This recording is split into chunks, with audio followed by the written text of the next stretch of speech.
দেখো বন্ধুরা, আমি আমার বাড়ির সামনে একটা দোকানে চলে এসেছি, একটা কাপড় দোকানে চলে এসেছি। তো আমাকে মানে কি বল, পুরো দোকানটাই আমার ওপর ছেড়ে দিয়ে চলে গেছে। আমাকে বলছে তুই ভেতরে ঢোক, ঢুকে নিজে থেকে দেখে পছন্দ করে নে। তো আমি একটা একটা করে দেখছি। এটা একটা কুর্তি, এগুলো কি বলবো, কাঁথা কুর্তি বলে এগুলোকে। যাই হোক, আমি জানি না, এখানে লেখা আছে বাটিক কুর্তি নাকি, যাই হোক কিছু একটা হবে। সোনাঝুরি হাটের কুর্তি এগুলো। তো এই যে এরকম টাইপের আরো অনেক কিছু আছে। তো আমি দেখছি কি নেওয়া যায়। আমার তো বেশ ভালোই লাগছে দেখে কুর্তিগুলো। এখানে আরো কালার আছে, কি সুন্দর সুন্দর এগুলো। আমি সব কটা বার করব না,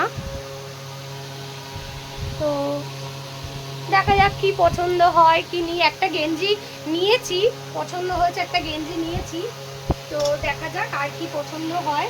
আমি পুরো দোকানের ভেতরে পুরো ঢুকে গেছি। তোমাদের যদি কিছু নেওয়ার থাকে আমার কাছে বলবে, আমি অ্যাড্রেস দিয়ে দেবো, চলে আসবে।